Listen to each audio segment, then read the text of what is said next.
Fir, kemarin saya ke rumah teman saya. Iya. Terus kan kebetulan anaknya sakit. Kayaknya sih badannya panas banget kayaknya. Nah, bapaknya bingung dah tuh. Nah, karena dia punya teman yang namanya Jantung, dia ke rumahnya. Rumah Jantung. Iya.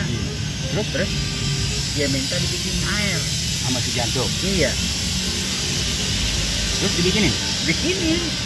Sampai di rumah. Terus minum dah tuh anak. Anaknya yang sakit. Iya. Bang, alhamdulillah tuh anak sembuh. Langsung baik gitu ya. Sembuh ya, kagak langsung baik sih, cuman beberapa lama lah mendingan dah. Begitu. Saya begini bang, jadi tetangga kontrakan saya pada saat mau beli kondangan nyari jiwangnya hilang. Udah dicari-cari tuh, udah diungkat-ungkat seluruh isi kamar, kagak ketemu tuh jiwang. Terus Akhirnya sama lakinya diajak ke rumah si Jantung. Iya.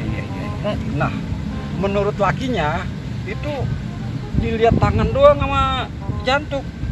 Dia tahu nih benda terakhir adanya di mana, hilangnya jam berapa. Iya. Cuma masalahnya dia kagak tahu yang ngambil siapa. Jantung. Bisa begitu ya? Hitungannya kayak orang sakti juga, Bang. Jadi begini bang, kalau yang tadi itu yang namanya air itu kan ada doanya bang. Jadi semua juga bukannya Jantung doang bisa, kita juga bisa. Begitu air kita doain, kita kasih, insya Allah sembuh. Nah kalau tadi itu Mil yang masalah hitung-hitungan itu kan namanya kalau kata orang Betawi petang-petangan itu ya. Petang-petangan ya. Berarti itu berasal dari kata peta, itu petang-petang, hitung-hitungan gitu ya. Itu juga emang ada ilmunya. Ada ilmu. Jadi kalau kita pelajari itu, kita dalam itu ya emang bisa ketemu, tahu caranya. Begitu. Si Jantung mah sekarang udah bisa bicara jarak jauh. Pakai HP. Berarti kudu pakai kuota itu mah. Gue kirain udah bisa bicara jarak jauh, ilmunya tinggi. Kalau pakai HP mah bocah gue juga bisa. Iya. Jadi begitu ya kehidupan di kampung Jantung. Segala sesuatu itu ada ilmunya. Iya. Tinggal kita mau pelajari apa kagak, kita mau pakai apa kagak. Mau makmur kehidupan dunia ada ilmunya, mau hidup bahagia di akhirat nanti ada ilmunya. Nah kalau mau dua-duanya ada juga ilmunya.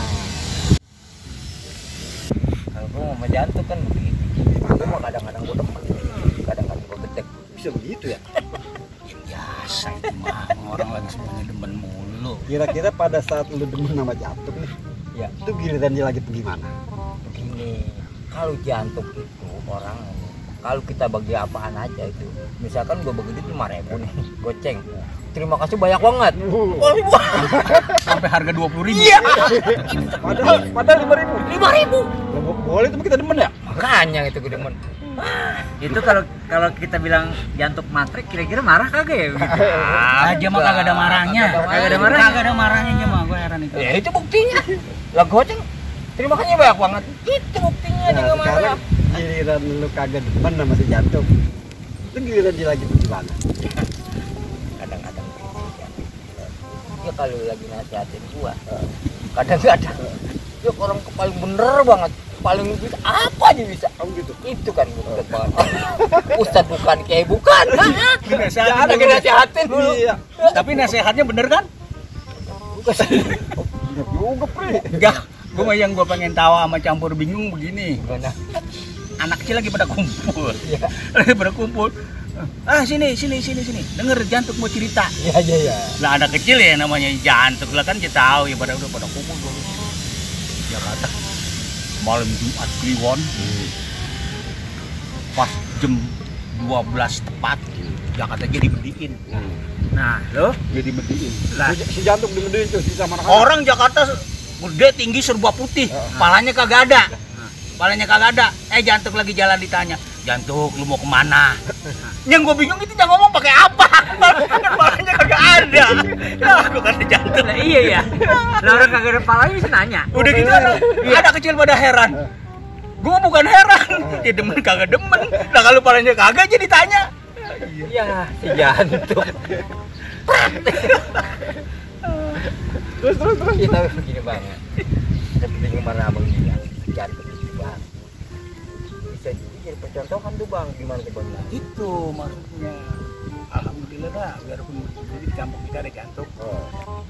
Kadang-kadang dia biar begitu-begitu kesohor kejujurannya, kepolosan jiwanya, bener. Terus orang dikata apa aja kagak ada marahnya. Itu yang enak. Ya. Apaan? Kemarin sama gua dia marah. Apa gimana? Udah gua kagak mau nganterin sama dia marah sama gua. Nah, dia kagak marah. Kalau jatuh marahnya cuma satu. Nah. Topengnya lu pinjam. Itu udah marah. Topengnya mah kagak. Iya. Soalnya kalau topengnya lu pinjam, hilang jantungnya. Terbang yang tadi bang. Tadi masih ada tuh. Yang tadi dari sana. Yang mana? Yang panutan itu. Iya. Jadi kan itu namanya kampung kita orang banyak, kata generasi depan itu kan buat contoh. Iya, si jantung. Jadi sebenarnya kehidupan itu kayak jantung itu untuk zaman sekarang ini perlu, kita butuh loh yang kayak gitu. Nasehatin orang bisa, ngapain aja bisa. Iya. Menghibur anak-anak, menghibur orang tua, buset. Orang galak apa namanya pejabat-pejabat aja bisa hibur. Itu kan hebat orang. Luar biasa. Bang dulu. Lu ceramahnya belakangan ya. Gua nungguin korek ya tadi. Gua aja belum. Orang nungguin korek ceramah mulu. Udah lihat tuh. Nah, lanjutin dah. Iya. Ya satu kebanggaan juga sih buat kampung kita. Ada orang kayak jantung. Gitu. Ya mudah-mudahan aja dia panjang umur ya. Iya. Tapi jangan sekali-sekali topengnya lu dicolongin. Itu kata itu doang dia marah dah. Kalau yang lain mah nggak bakal marah dah. Susah nyari duit ya. Lagian gini bang, dengan adanya si jantung, karena anak-anak cucu kita jadinya nggak mati obor. Iya. Ada yang nyiptain sejarah tentang budaya. Itu bang, saya acungin jempol dah.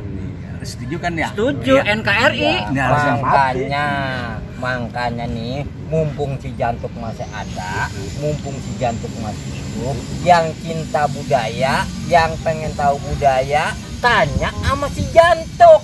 jantung adalah proses perjalanan sejarah budaya yang dari zaman ke zaman terus mengalir tanpa batas waktu.